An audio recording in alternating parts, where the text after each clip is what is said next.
All right, so last time we talked about who we are in Christ, the fact that we are adopted by the only eligible king and high priest by birthright, by bloodline, Mhm. and of course, because he was the literal Son of God. Yep. So he was sinless, he was the Son of God, and his spirit is is part of the Trinity, right? This Right. is all Right. just mind blowing, right? Yeah. And so Yeah. we're adopted by this spirit being who is God in the flesh, and he is a king priest, and he calls us to be king priests, and that is our birthright by adoption, Right. which is just crazy to think about, right? So we're adopted into this family that is Jesus's family, and that family is Israel. And so let's dive into, well, then, who is Israel? If we're adopted into Israel, who is Israel? Okay. So we're going to provide a unified context for your faith in Christ. There's only one religion. One of the subtle um, untruths that can happen from studying the Bible, the Old Testament, the New Testament, the Old Covenant, the New Covenant, is the notion that, well, maybe there's two religions. Maybe there's really two Bibles. There's two covenants. There's two Mhm. salvations. There's two peoples of God. There's two purposes, right? But that's not really true. Jesus unites all of time. Jesus unites all the Word of God, right? Right. Who did Jesus quote when he was teaching? Well, he quoted the Old Testament, the law, the prophets, right? The Right. Torah, all the Right. prophets. That's who he quoted. So if we are following Jesus, then we have to understand, who is he quoting? Who are those people? Well, they're Israel.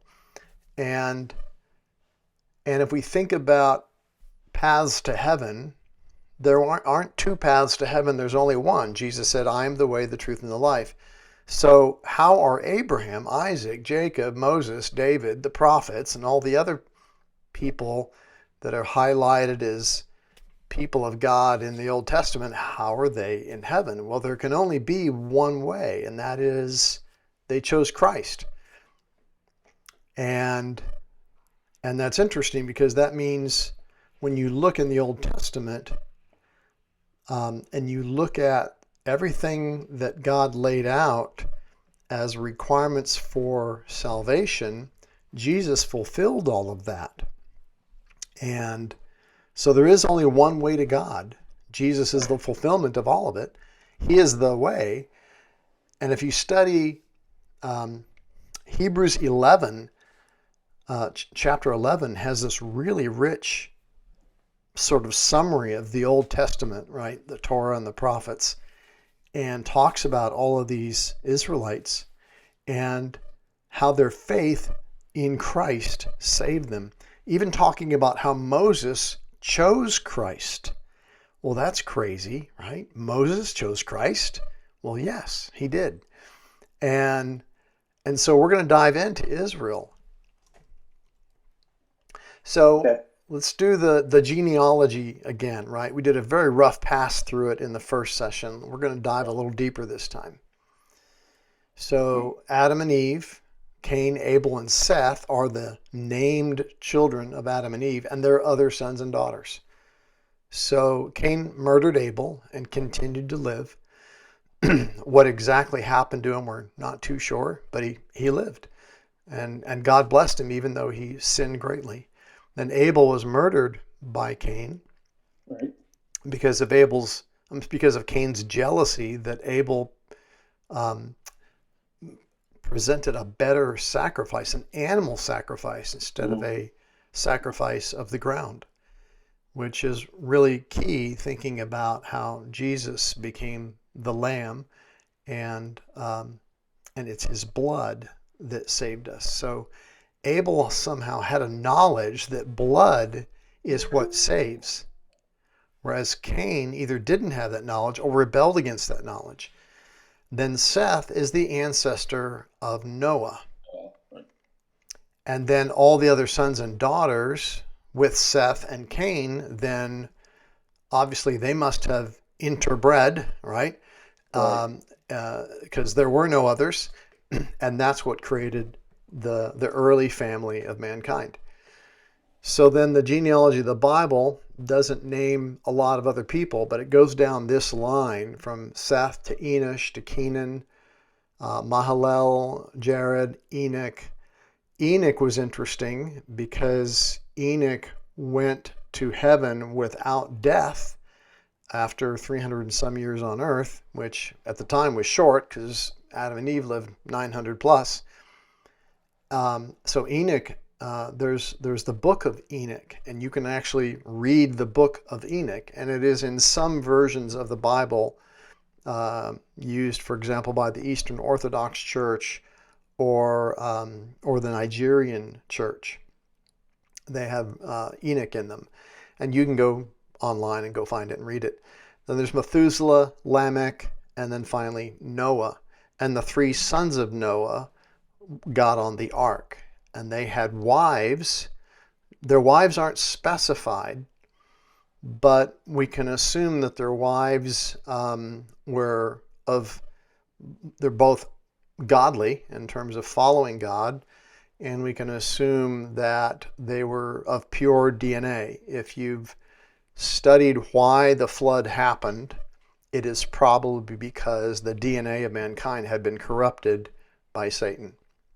Right. And so these are pure genetically and pure spiritually in terms of following God. And once again, if there's only one way to heaven, that means that all of these people somehow had knowledge of Christ. Fascinating to me. So then let's go all the way to the left, and that's Shem.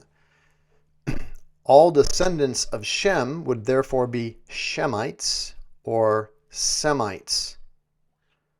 So Shem is the Semites, then we have the Hamites, and we have the Japhethites, or right. So all of mankind comes from Shem, Ham, or Japheth, or some mixture, right? Interesting that Egypt came from Ham. Canaan came from Ham. And then Cush, which are generally thought of as the darker skinned peoples, right?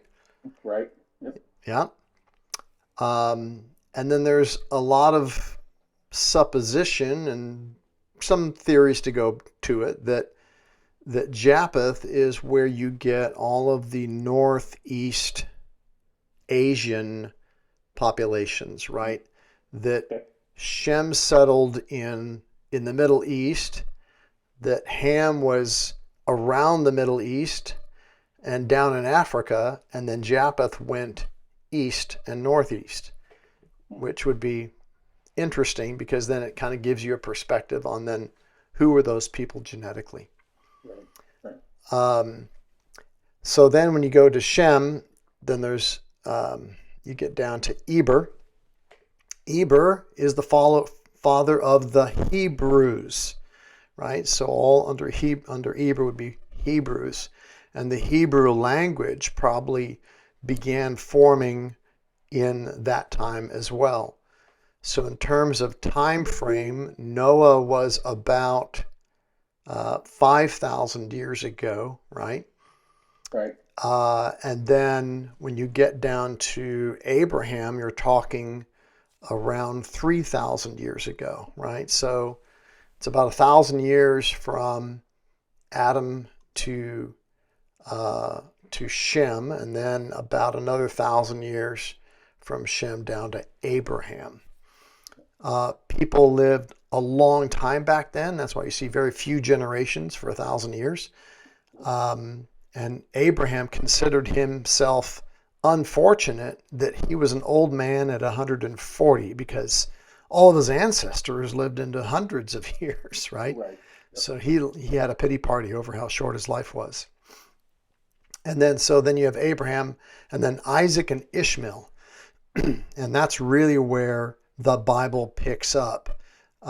Most of Genesis is about Abraham on down. Right. So I really believe that all of these people knew of Christ. And if they knew Christ, then that was the source of their salvation. God, interestingly, named all of the people from Adam to Noah in a sentence that describes Jesus Christ. Man was appointed mortal, but the begotten praise of God shall come down, a consecrated teacher whose death shall bring the captives rest. That's one way that you could read the Hebrew names and form a sentence. Interesting. Yeah. Not a coincidence. Oh, yeah. This is not an accident, right? So nothing in the Bible is a coincidence. Right. Also, because of their long lifespans and because of their relative proximity to each other, all of these people might have known each other. So Noah, for example, could have known Seth personally. Yeah. Noah's father, Lamech, could have known Adam personally. So what does that mean in terms of passing down tradition and truth? Well, that means that Noah had only secondhand knowledge of the Garden of Eden and all of those events Right. and all of the history of the earth, about 1,000 years, right? His father would have known that and could have passed it down to Noah, just secondhand knowledge, which is crazy to think about. What if your father had the ability to teach you the last 1,000 years going back to the Middle Ages, right? I mean, that would be crazy, right? That's just, I have never seen a drawing like this, and that blows my mind that it would be second generation, basically. Right. And then Noah, could have passed to Shem all that knowledge. So Shem would have third-hand knowledge. Right. Right? Right. Shem probably didn't know Lamech, but he certainly knew his father. And, his father had hundreds of years to teach him about everything that happened before them. So they had a really accurate picture of how of God and how Satan corrupted the world. And I mean, they would have been very wise people. Yeah, definitely. You know how it takes us about 50 years to achieve wisdom, right? And I'd argue that I'm still not wise, right? Right. Yeah. And imagine being hundreds of years old and then knowing your father and grandfather and so on. It's amazing to think about. So then Noah and Shem's brothers, they make it all through the flood with their wives. Right. And so then Noah could have been teaching most of the ancestors of Abraham. Shem could have certainly been teaching Abraham, Isaac, and Jacob, right? Because they didn't have a Bible. Right. No. Right. We have a Bible. The Bible wasn't created until Moses, who is much later than Jacob, right? Moses is 400 years after Jacob. So the Bible's relatively recent. So how was wisdom passed from generation to generation? Well, this is how it happened. It's also important to understand this because everybody knew their ancestry. Everybody knew the circumstances of their ancestors. And by the time Moses began writing the Bible, he wrote Genesis through, he wrote the whole Torah basically. And then Joshua picked it up after Moses. Right. So his knowledge of the past was very accurate.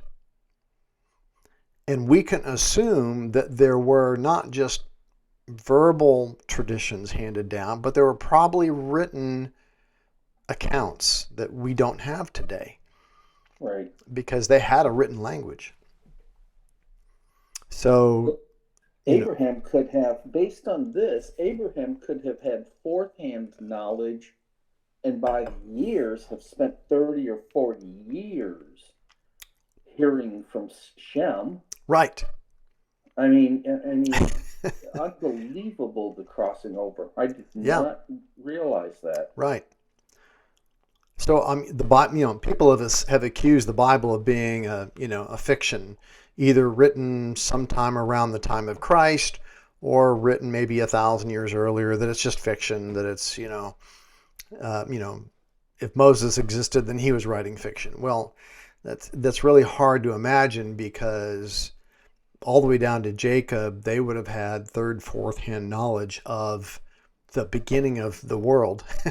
And even Right. Moses would have had verbal and probably written documents to refer to when he created his history, which is an extremely abbreviated history. I believe that Genesis is a very, very summarized, abbreviated history.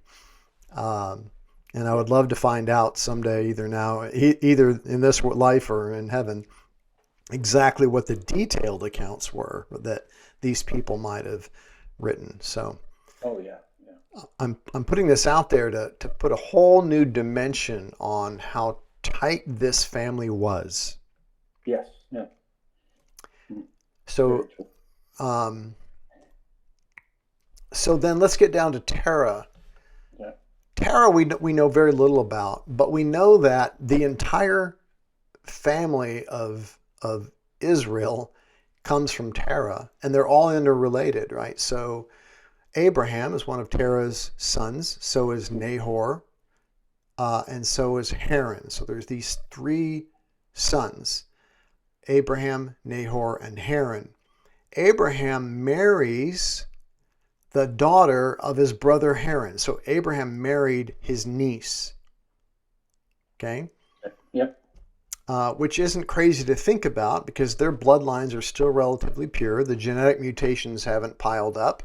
And so marrying with that closely within your family wouldn't be a problem that far ago. This is now 3,000 years ago. And then Abraham and Sarah eventually have Isaac, but not before Sarah gives Hagar to Abraham, because remember, she's impatient. So Abraham has a son, Ishmael, by Hagar. He also has others by another servant named Keturah. So Hagar's son Ishmael is actually the firstborn, but to firstborn to Hagar, not to Sarah. Remember, God's promise was to Abraham and Sarah that their son would have the birthright. So this is where the whole schism between Arabs, all non-Israelites in Israel, right? Israelite believes God and says the birthright passed to Isaac. Everybody else on this diagram believes that the birthright passed to Ishmael. So that is where all of world history divides, right there. Right. Then Abraham and Sarah have Isaac, who inherits the birthright.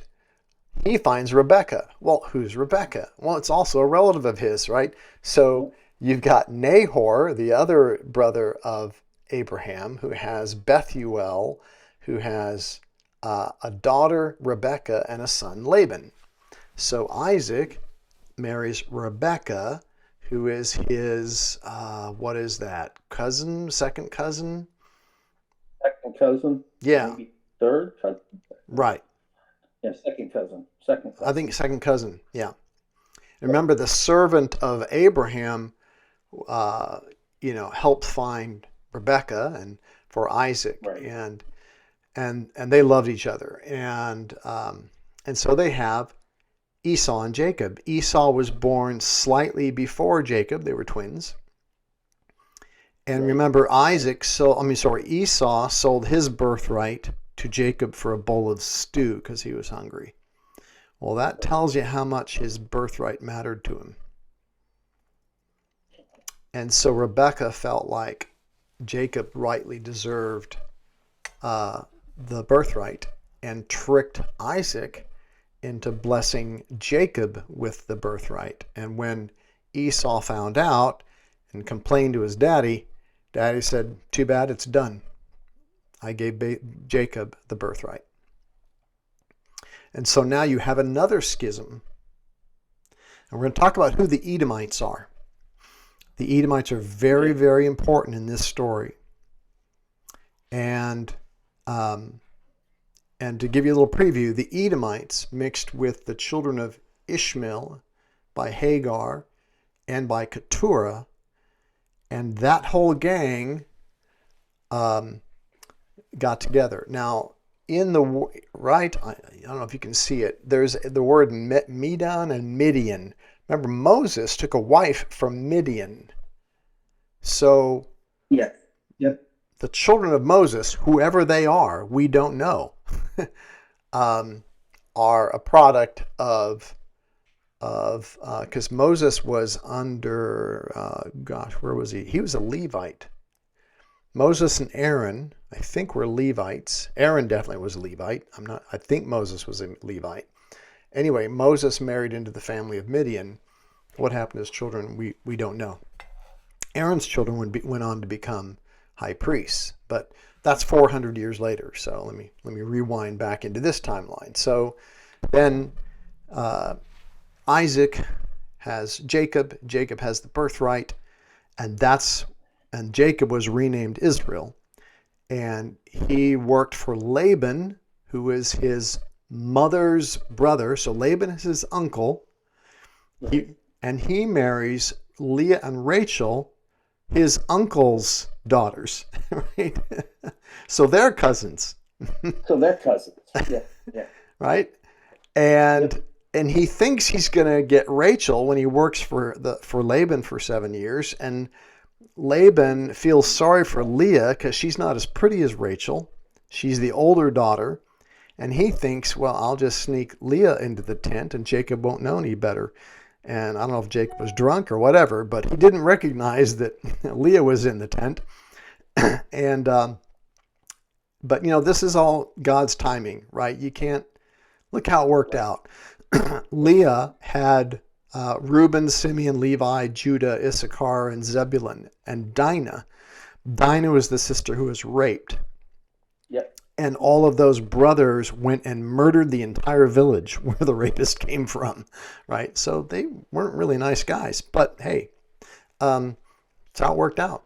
So then Levi and Judah are probably the two most famous of these brothers. Levi was blessed with the spiritual task of taking care of the temple throughout the rest of the biblical story. And Judah is where, of course, King David and eventually Jesus came from, right? And so Jesus's entire lineage comes through Leah, which is fascinating because she was the sister who is not as pretty. But then finally, Jacob works another 7 years and marries Rachel. Rachel has Joseph and Benjamin. She dies when she has Benjamin. And Joseph and Benjamin are very famous because they became the leaders of the northern tribes of Israel. Right. And then the servants of Rachel and Leah, Bilhah and Bilpah, then had the other children of Jacob. How interesting how it was apparently common for the wife's servants, who she obviously loves and handpicks, eventually bear children to her husband. Apparently fairly common back then. Yeah, very common back then. Yep. And by the way, God never condemned. It's just interesting to me. God never condemned any of that. He never called it sin. It was just the way it was. Right.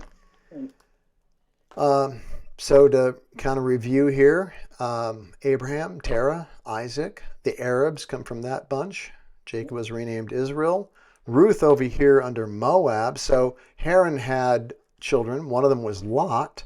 Lot had Moab, and Ruth came out of Moab, and King David comes from Ruth and the family of Ruth and the family of Judah, which is fascinating that almost everyone is in this tree, right? Yeah, it kind of intermixes Yeah. back and forth.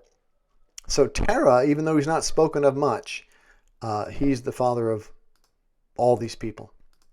Right. Let's see, did I cover everything? Yeah, so the kings of Judah come out of Judah, the kings of Israel come out of Ephraim. And that's because Jacob, when he blessed Joseph, he gave Joseph the highest blessing of all by blessing his sons, Ephraim and Manasseh. And so Reuben, by the way, lost the birthright. And so the 12 go down to 11. And then Reuben is replaced by Ephraim and Manasseh. So Reuben and Joseph are replaced by Ephraim and Manasseh. So the 12 tribes are actually Simeon, Levi, Judah, Issachar, Zebulun, Ephraim, Manasseh, Benjamin, Dan, Naphtali, Gad, and Asher. Joseph was promoted to his sons. Reuben is gone. Fascinating. So these became the Israelites around 1800 BC. So then Israel means God strived. So God renamed Jacob to Israel after wrestling with him. Israel gave to each of his sons and the two grandsons, Ephraim and Manasseh, a blessing in Genesis. And then Moses gave a similar blessing that kind of redefined them. So 400 years later, then Moses gives a blessing to them and calls them a people saved by the Lord. And your enemies will cringe before you, and you will tread upon their high places. And I believe that blessing never expired. So Israel are people saved by the Lord, which makes sense because I believe we are Israel by adoption. Right. So Bible is about God's relationship to Israel through Christ. And Israel is all the way from Adam through the church that we're a part of. The church meaning adopted sons and daughters of Jesus. So every book in the Old Testament reveals Christ in some way. That's an interesting study to go through.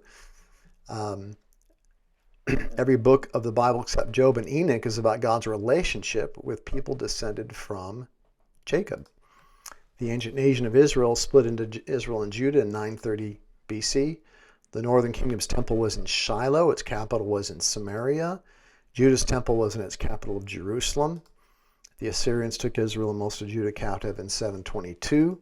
The Babylonians took Jerusalem and Judah captive in 586. A very small remnant of Judah returned to Jerusalem in 516. And then Jesus adopts the church into Israel. So the Israelite nations were divided this way by the blessing of Jacob to his sons. So you'll see here there is no land of Joseph and there is no land of Simeon, but there is a land of Ephraim and Manasseh and all of the other children. Simeon kind of got absorbed into Judah here, lost his birthright. And then Benjamin owns the land that Jerusalem sits on, and that's really, really significant. We'll talk about that shortly. And then down here is where all of the other descendants of Abraham settled. So you've got all of the Ishmaelites and Edomites are here. The Midianites are a little farther south where Moses found his wife. Most of the land went to Judah and Joseph's sons. You'll see how Ephraim and Manasseh and Judah like kind of dominate how much land was given out. Benjamin later became a mix of all the tribes in Judges 21.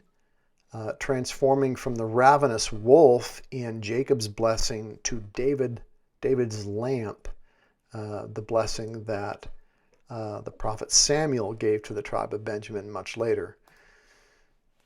They became a single united kingdom under King David, but was lost at the end of Solomon's reign. So then they divided at the end of King Solomon's reign because the next kings were evil and pursued other gods. So prophets warned of Israel's destruction. God divided Israel into the northern kingdom of Israel, the southern kingdom of Judah at the end of Solomon's reign. 10 tribes are in the northern kingdom here. And then you got the southern kingdom here. Here's where Moab is, over to the right of Judah. Edom is down here. Remember, these are the descendants of Esau. Okay. Judah and Benjamin split in the southern kingdom. Levi split between Jerusalem and Shiloh. So some of Levi went to Jerusalem. Some of Levi went up to Shiloh because their job is to serve in the temple. Right. Here's Samaria, and that's significant because the word Samaritan in the New Testament comes from the land of Samaria, and we're going to explain that. Then here's Shiloh right here. Their capital city was Samaria. Then you've got Edom down here. You've got the captured lands. They captured these lands during Israel and Solomon's reign. Moab and Ammon. So Moab and Ammon are Lot's descendants. And here's a chart of all the kings. The kings of Judah lived longer because they survived longer. The kings of Israel are shorter because they were taken captive sooner than Judah. There's a lot of overlaps there too. Yeah. Let's see. I'm circling some significant names in the Old Testament that we're going to talk about later. So Omri and Jehu are some clues that we're going to pick up later about what happened to all of these tribes. So this is the land of King Omri of Israel. The obelisk of Shalmaneser in the Library of Nineveh talks about how this is the land of King Omri, which is interesting because the Assyrians, when they captured all of northern Israel and took them up, they put them up here as a buffer. So right here between these two lakes, the barbarians from the north would come down and raid Assyria. So one of the reasons they took the people of Israel and moved them all up here is because they wanted to stick a buffer of all of these people that they captured up here to protect Assyria from the barbarians that would come through the mountains between these two lakes. And those became known as the people of King Omri. So this chart, if we'd studied it for a while, we could chart all the movements. But the important thing is that the first exile here is this blue line where they're all deposited up here. The last one is the return of the exile. So the prophet Daniel lived out here in Babylonia, right? And then at the end of the 70 years, they're all moved back to Jerusalem. A tiny remnant comes back to Jerusalem. So this is the obelisk of Shalmaneser. It depicts the 5 kings that he conquered out of northern Israel. Here's Jehu of the house of Omri, the king of Israel. And it's a really interesting artifact to study. So this is the connector that tells us what happened to the people of Israel that Assyria captured. If you remember, Omri was the one who established Samaria as the capital of Israel, but he was really not a good guy. He did not depart from the sins of Jeroboam, who was the son of Solomon that made Israel sin. And so the Lord cut off portions of Israel, and a general named Hazael defeated all those kings because they were weak, right? This is what happens. We see it throughout history. Whenever people depart from God, they become weak and vulnerable and are conquered by their enemies. So there were about 10 million people in the time of Solomon when there was a census taken, right, or shortly after. So roughly 10 million people, or maybe more, were taken captive by the Assyrians. They took a very, very large group away. And then years later, a couple hundred years later, Judah and Benjamin were taken captive by the Babylonians and taken east, right? The Assyrians took Israel northeast. Judah and Benjamin were taken captive by the Babylonians, who took them straight east, basically into the land of what's now modern, like Iraq. And then years later, a tiny group of people, about 84,000 people, or 1% of the original, came back. So this big blue slice and this little red slice are what never returned. And those people scattered. And we're going to talk about Jesus' concern for them and what happened after that. So here's another chart showing the expansion of Shalmaneser here in 850 BC, which is all these brown areas here. All the kings of Assyria, they all expanded their Torah territory during their reign. And remember, right over here is where all of the northern tribes were put as a buffer between these two lakes. Yeah. So when the barbarians would come down through the Caucasus Mountains, they had to get through, 9 or 10 million captured people before Assyria had to fight them. It was brilliant. Yeah, it's a great strategy. And so you can imagine then what happened to those people. They probably went north through the Caucasus Mountains, and they probably went west through what is now modern day Turkey when they left, right? So roughly 10 million Israelites went northeast, then from there went north and west. And then there are two civilizations that appeared during this Assyrian Empire in history and then disappeared, and they were gone by the 1st century. Scythia and Samaria were two civilizations that appeared and then disappeared roughly 700-800 years later. So all those people left. So the Israelites referred to themselves as the sons of Isaac in Amos 7. The King Cyrus was killed by the great Saka horde, which means sons of Isaac, the Scythians. So the Scythian Empire was made up of the sons of Isaac. The Library of Nineveh records the Sumerians were people of King Omri, who is one of the kings taken away by Assyria. So all of this is history that anybody can go find. Interesting. So then after 722, Israel became Samaria, right here. Here's Shiloh. Mm-hmm. The 10 northern tribes obviously were taken by the Assyrians, and then Jerusalem was taken by Babylon, and the remnant returned later. So Isaiah, who was basically warning the tribes of Israel before they were taken that they were in trouble.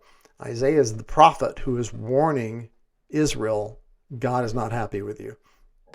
So Matthew records that Jesus withdrew into Galilee, and leaving Nazareth, he came and settled in Capernaum, which is by the sea, the region of Zebulun and Naphtali. So right up here, this is the Sea of Galilee where Jesus loved to hang out. Remember, he was raised just west in Nazareth and took all of his disciples and hung around the Sea of Galilee for most of the New Testament. This is his hangout up here. And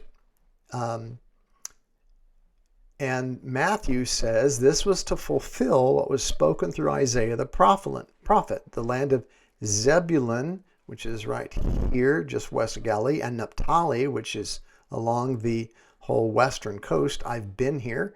I've gone all the way up into this area, even into the region of Dan. The land of Zebulun and the land of Naphtali by the way of the sea, this sea, the Galilee, beyond the Jordan, Galilee of the Gentiles. So Isaiah calls this sea Galilee of the Gentiles, and quotes Isaiah, the people who were sitting in darkness saw a great light, that would be Jesus, and those who were sitting in the land and shadow of death, upon them a light dawned. So Isaiah again is prophesying Jesus. Jesus was one of Isaiah's favorite topics. So the name Gentiles, if you look at the Hebrew word, it just means a nation. And so when when Isaiah says the land of Zebulun and the land of Naphtali by the way of the sea beyond the Jordan, Galilee of the Gentiles, he's saying Galilee of a nation. The word Gentiles means nations, plural, of Israelites. So Isaiah is not referring to barbarians or he's referring to Israel. So in Isaiah's language, the Gentiles are Israelites that live around the Sea of Galilee. So we have to keep that in mind now, because Matthew is telling us something. Matthew's telling us that Jesus and his followers were defined as Gentiles, right? Because when Jesus is preaching right up here in Capernaum on the northern coast of the Sea of Galilee, and he's doing the great Sermon on the Mount, well, that's right up here in the Sea of Galilee of the Gentiles. So the next verses of Isaiah 9 prophesy Jesus in Galilee, and he says, "You shall multiply the nation, a child will be born." All the Christmas songs, Handel's Messiah, his name shall be called Wonderful, etc. This is all coming out of Isaiah. Wonderful Counselor, Mighty God, Eternal Father, Prince of Peace. There'll be no end to the increase of his kingdom. So Isaiah is prophesying about Jesus.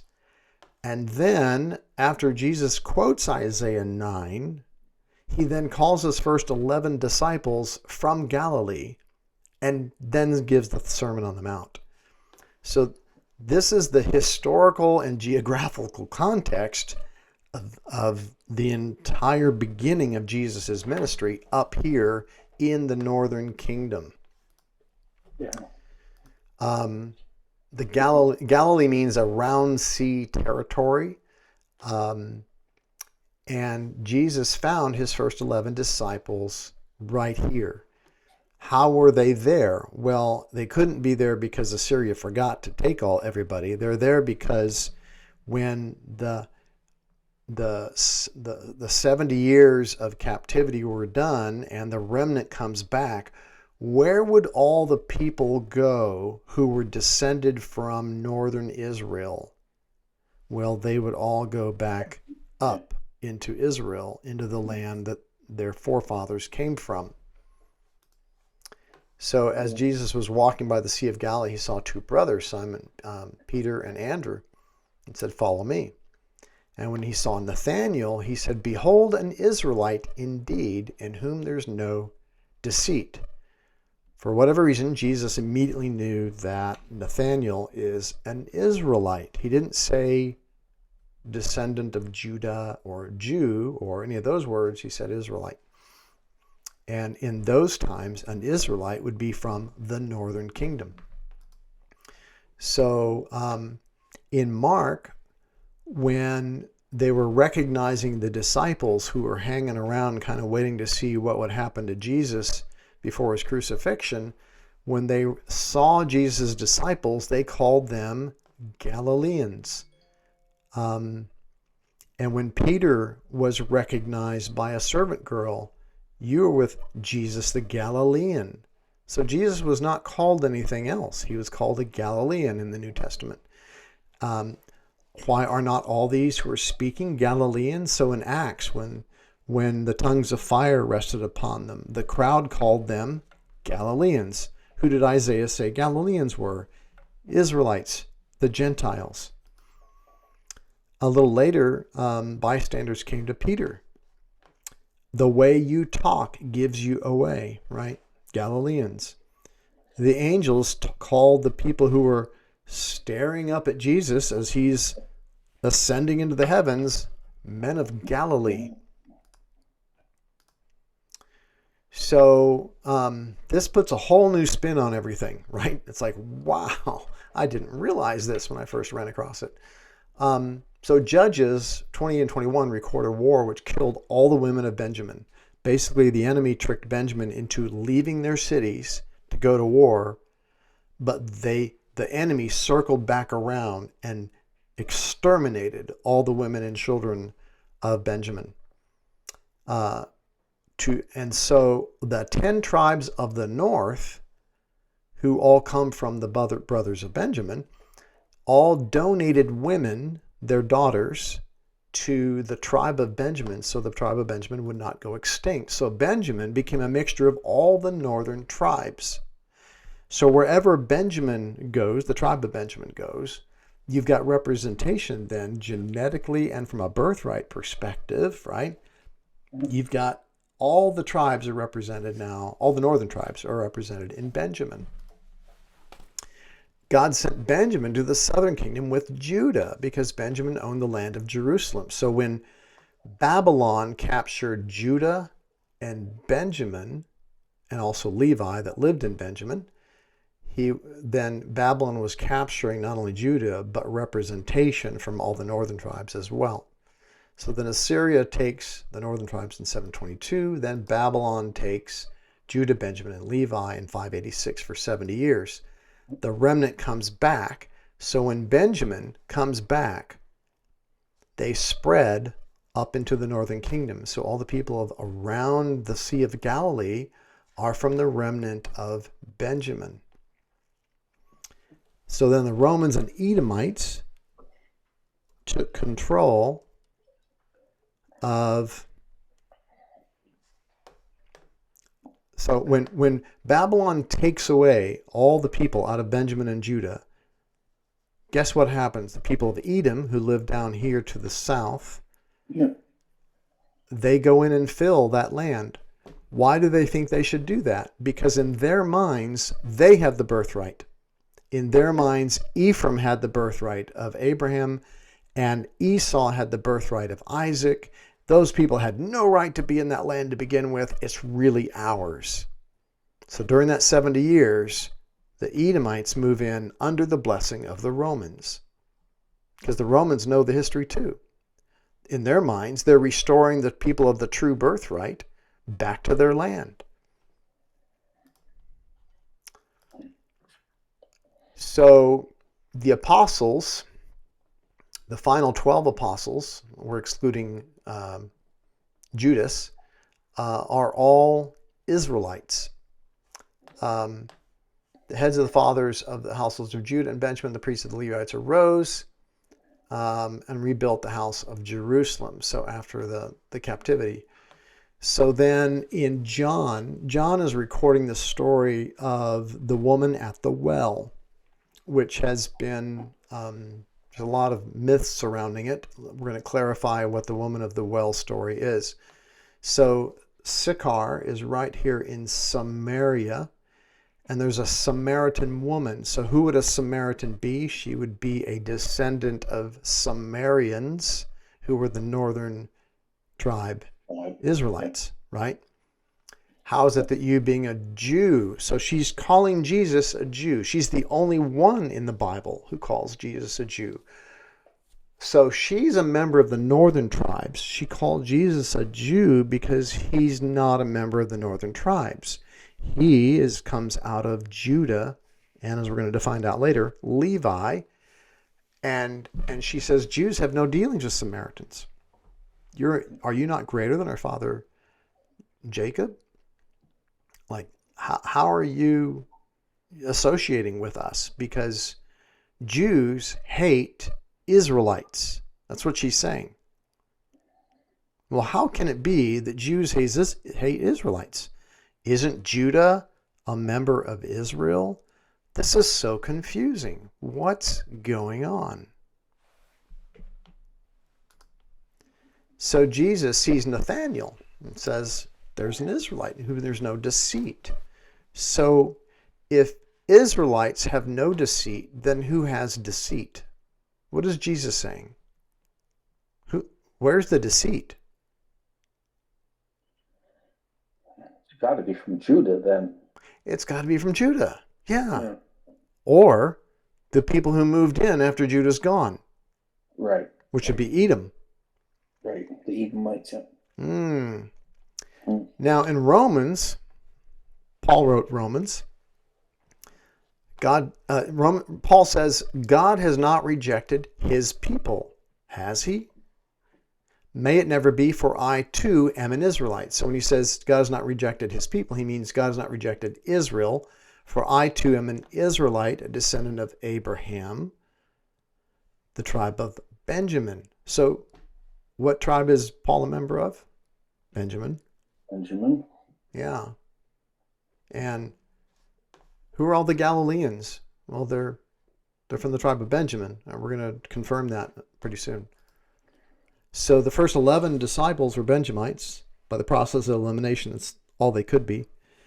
Then Benjamite Paul joins them. So now we have all the final 12 apostles are from Benjamin. Well, that can't be an accident. Why did Jesus choose 11 people from the tribe of Benjamin, and then after his resurrection, he appears to Paul and says, hey, don't persecute me. Paul's from the tribe of Benjamin. So Jesus selects all Benjamites because why? They're a mixture of the northern kingdom, the lamp of David. Remember the blessing on the Benjamites? At the time of King David, the tribe of Benjamin will be my lamp. We're going to study that a little bit more. And then who betrayed Jesus? Well, Judas. Judas is from the tribe of Judah. Fascinating. Definitely. So Jesus is descended from Judah and Levi. We're going to talk more about that. And we covered that in detail in the first session. So Jesus and his apostles then represent all 12 tribes. Jesus is Judah and Levi, and his apostles are all from Benjamin, the other 10 tribes. So now we have a complete 12 tribes in Jesus and his apostles. Again, no accident. And I will guess, I don't have any confirmation of it, but wouldn't it be unsurprising that Jesus's 12 disciples all came from a different 10 tribes? In other words, all the 10 tribes were represented in those 12 disciples. That wouldn't surprise me at all. In other words, there's one from Ephraim, and there's one from Manasseh, and from Issachar, and Zebulun, and Asher, and so on. I have no way to go find that out.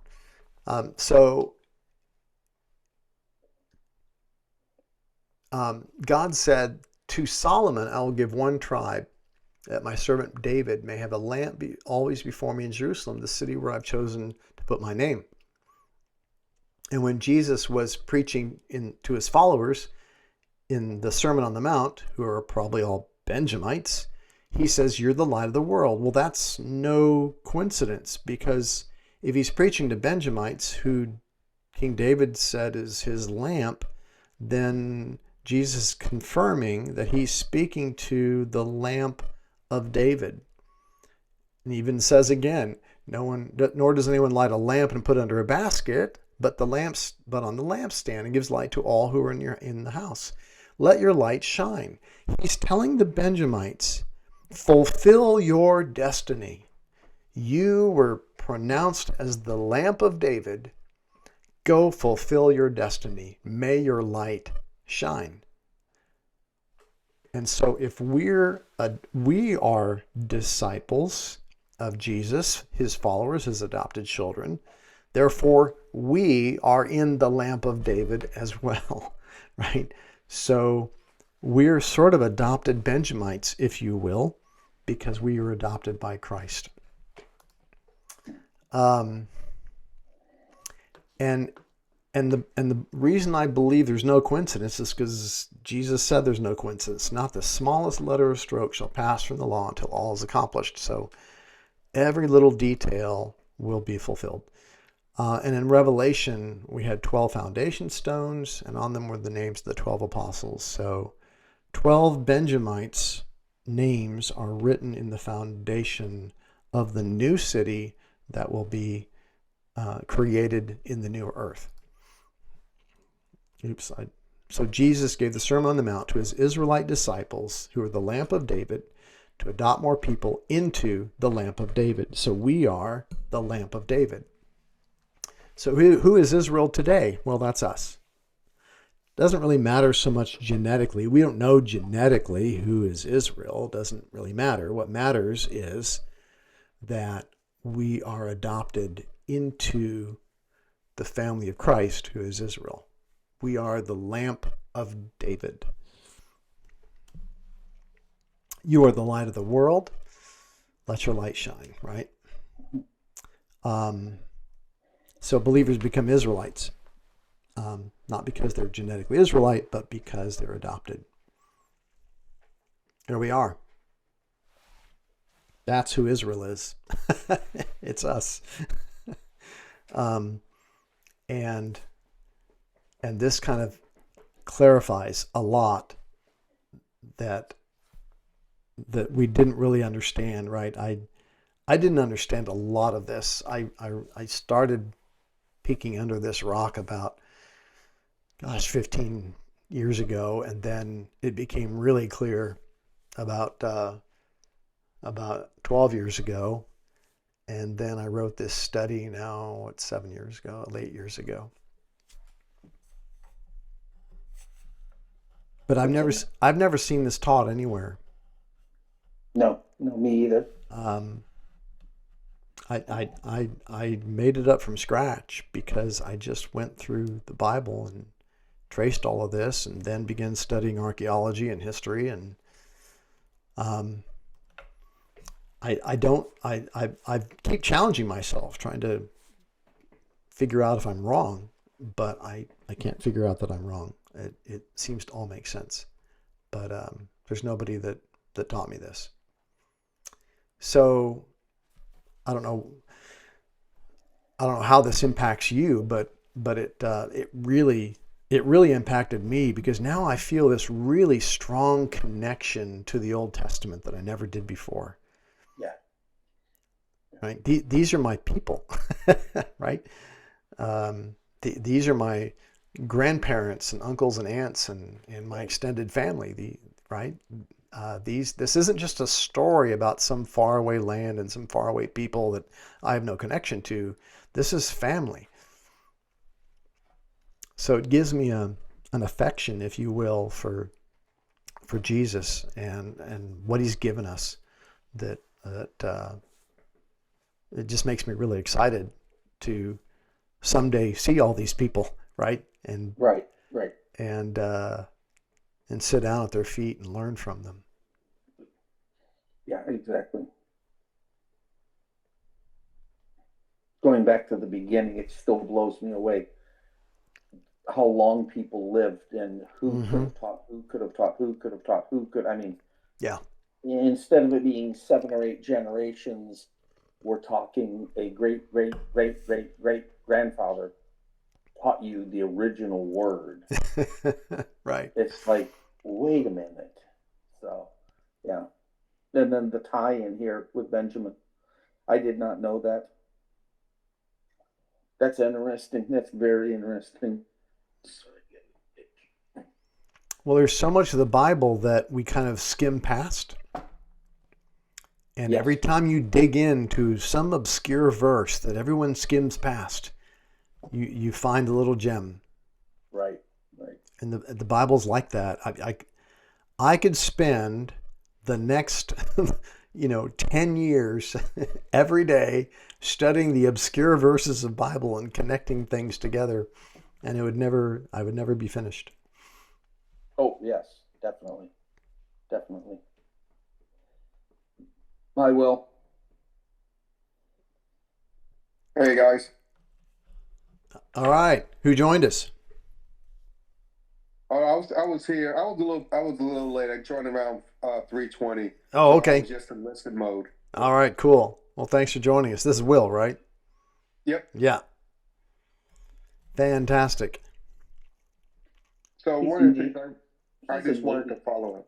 Yeah, Navy. One of the things I wanted to follow up on was, or to highlight what you said about, the obscure verses. Every time you read the Bible, and I'm not just talking about reading a chapter or a verse, but actually go through and read the Bible. Every time you do that, it's amazing what you start to pick up that you didn't pick up the previous time you read it. Right. And that really goes back to what Jesus and the apostles have always said, right? Dwell on the word and it will be opened up.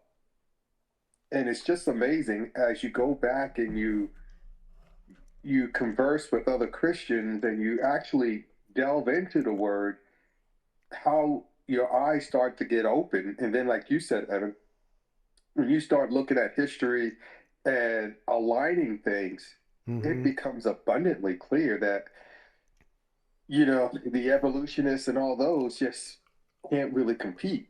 Mm-mm. So I just wanted to kind of follow up with that.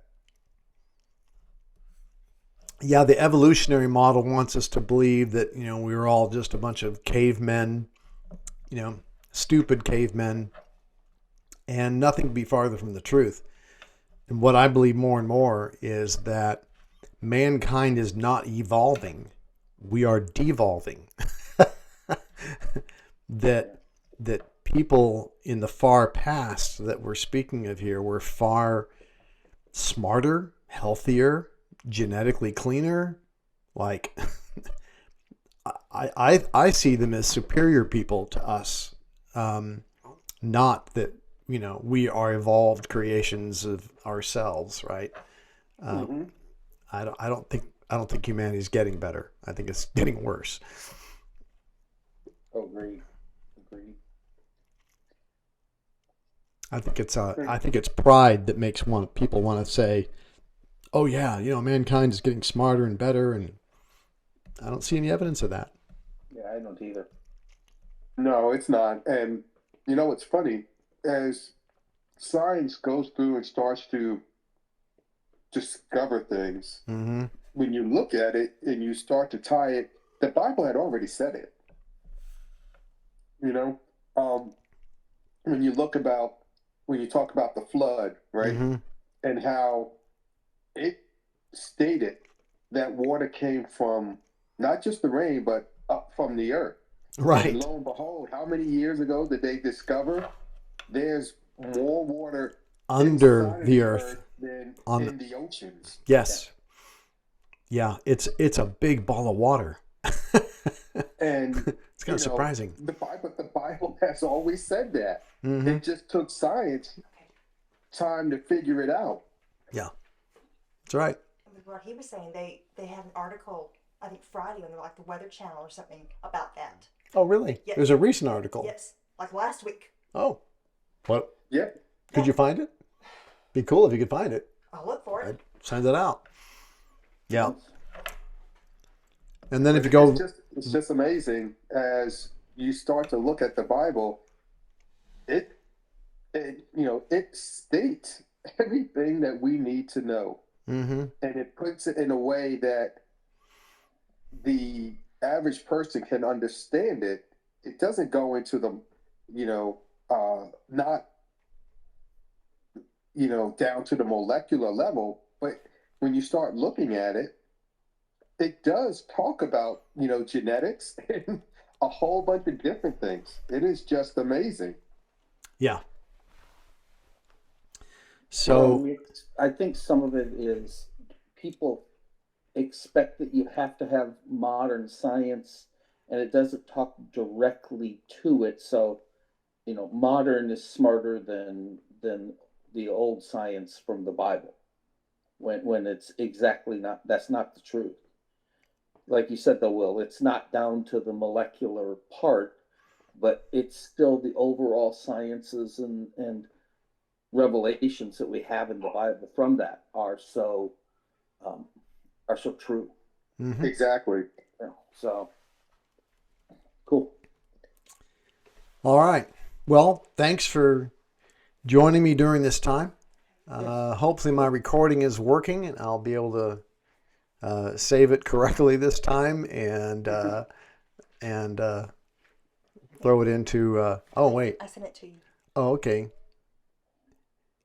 Amy found the article, Giant Ocean Near Earth's Core Discovered by Scientists. Yeah, no surprise. Exactly. In fact, Genesis 1 really says that the earth that the earth is started as a giant ball of water, Yep. and it's still a giant ball of water. It's amazing. Yep. All right. Well, thank you very much for joining, and Yes, sir. Have a good week. thank you, Lord, for giving us the blessing of the Word of God. Amen. In Jesus' name. Amen. All right. Take care, everyone. We'll talk to you Take care, guys. guys. Bye. Bye, guys. Bye-bye. Bye.